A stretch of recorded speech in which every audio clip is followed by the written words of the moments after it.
În videoclipul de astăzi vom vorbi despre ulei. Uleiul folosit pentru ungerea lamelor la mașina de tuns, mașina de contur, pentru cuțit sau pentru orice altceva. Vom vorbi și ce spray să folosim pentru a curăța lamele. O să vă dau variantele pe care eu le folosesc. Nu este un videoclip sponsorizat, este o întrebare luată de pe canalul meu de YouTube de la unul dintre abonații mei și totodată pe această cale vă îndemn să lăsați comentarii la videoclipurile pe care eu le încarc, ce părere aveți și ce content ați vrea să mai vedeți din partea mea. O scurtă introducere: dacă v-a plăcut sau dacă vă place în continuare tot ce fac, nu uitați să dați un like, un share sau să vă abonați aici la canalul meu, m-ar ajuta foarte mult. Haideți să trecem la treabă. Eu în momentul de față îl folosesc pe acesta, este de la OL. Ca și recomandare am două tipuri de uleiuri pe care eu le folosesc și cred că sunt cele mai bune.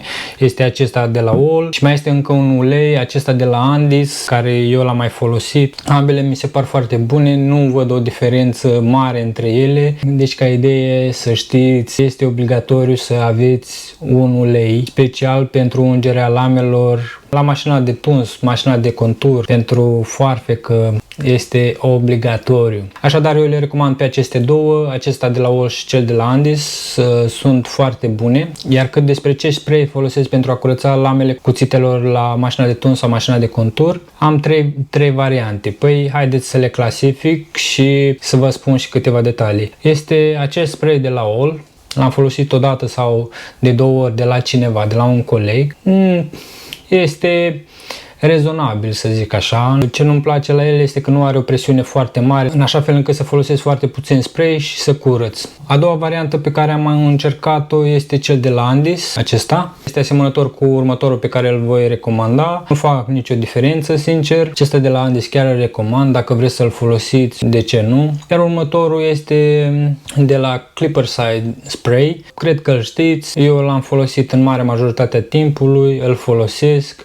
Ce mi-a plăcut foarte mult la acesta este că vine cu o tijă, pui acea tijă în capătul spray-ului și apoi când folosești acel spray dai exact unde ai nevoie, nu pulverizează. Așadar, asta mi-a plăcut. Acea tijă poți să o folosești și la celălalt spray de la Andis. Este foarte bun. Atunci când pui acea tijă, nu folosești foarte mult spray și dai efectiv unde ai nevoie să cureți.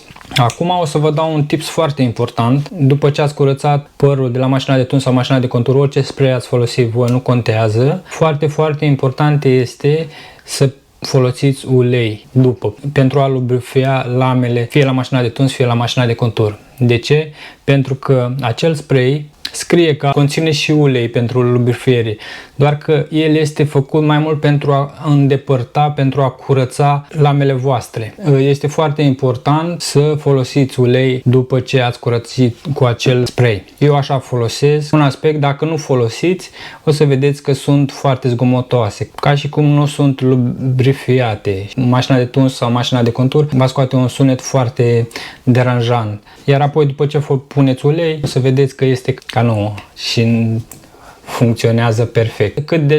Cât de des folosesc ulei pentru mașina de tuns sau mașina de contur? O dată la 2 zile minim. Și pun foarte puțin în stânga și în dreapta, în așa fel încât lamele să aibă în permanență ulei. Este foarte, foarte important. Haideți să vă mai dau și un tips gratis. Dacă nu curățați lamele de tuns de păr și nu îndepărtați părul din interior, să știți că în interiorul cuțitului se adună fire de păr și va exista o mică îndepărtare a lamelor, în așa fel încât părul nu mai este tăiat cum trebuie. Din acel motiv, pentru că lamele nu sunt curățate la timp, iar în interiorul lamei firele de păr se suprapun, se creează un mic spațiu, iar tăierea firului de păr nu mai este perfectă. De aceea este foarte bine să aveți grijă și să o curățați regulat. Vă ajută ca lama să fie ascuțită și vă ajută să prelungiți durata de viață a cuțitului vostru, fie la mașina de tuns, fie la mașina de contur. Eu folosesc ulei din acesta și pentru